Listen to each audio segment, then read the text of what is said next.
Hello, and thank you for listening to this episode of the Moore's October Rants.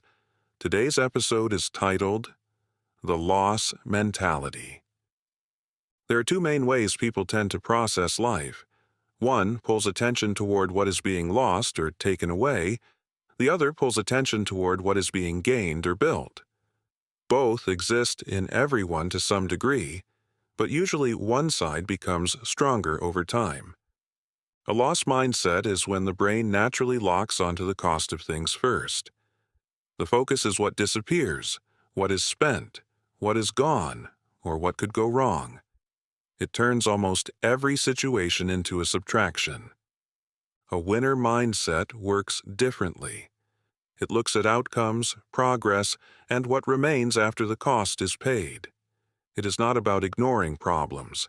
It is about placing attention on what still stands after the problem is handled. The difference becomes obvious in everyday life when small situations happen. One of the clearest examples is something simple like car maintenance. A car needs upkeep if you want it to last. That is just reality. Parts wear down, fluids get replaced, and things break over time.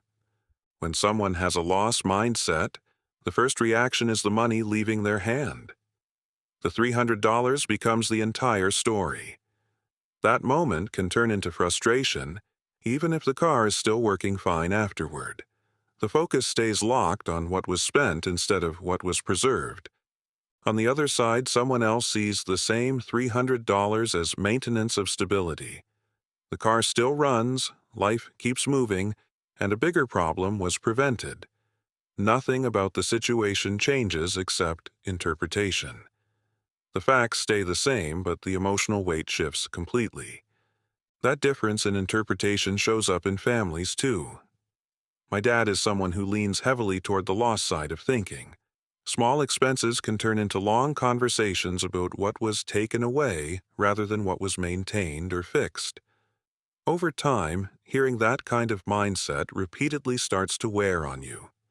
It creates a constant sense that everything is always going in the wrong direction.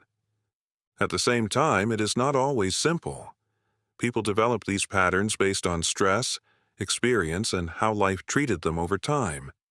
When you zoom out, money situations in general reveal the same pattern.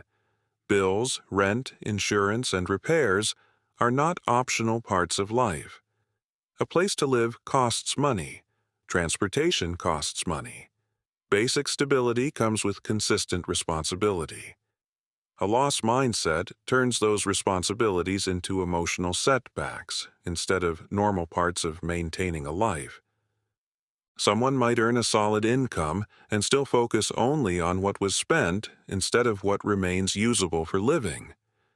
For example, earning $50,000 and paying $10,000 in responsibilities can either feel like a major loss or just part of maintaining structure.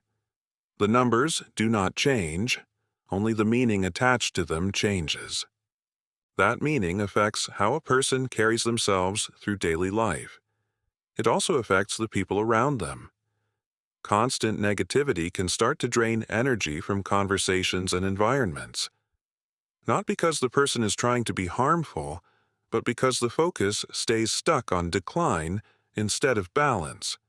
It can make interactions feel heavier than they need to be. At the same time, it is important to understand that not everyone chooses that perspective consciously. Some people are carrying stress that shapes how they interpret everything around them. Another major example where this mindset shows is in situations involving death. Loss is real in those moments, and it hits everyone differently.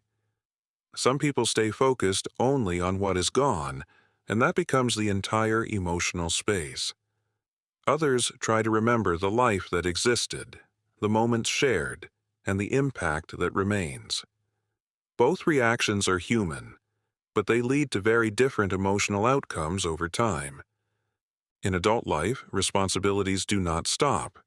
They just change form and become more consistent. Rent has to be paid. Bills have to be handled. Maintenance becomes routine.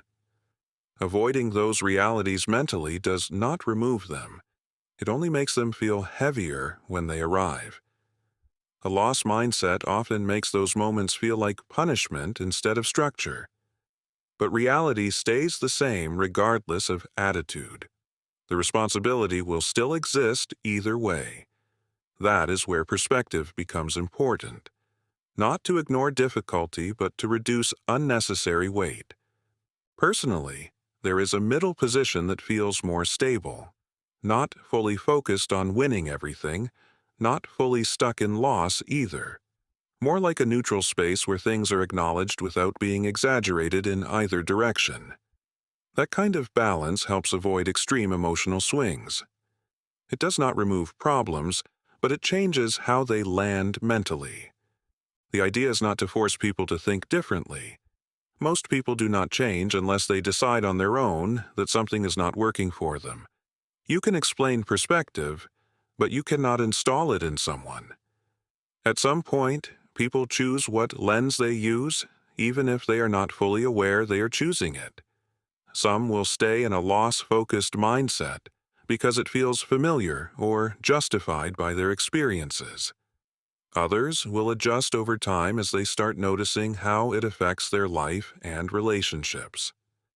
What matters most is awareness of how that mindset shapes daily reality, because the way something is framed in the mind often decides how heavy or light it feels to carry. This concludes this episode of the Moore's October Rants. Thank you for listening. Signing out. Goodbye for now.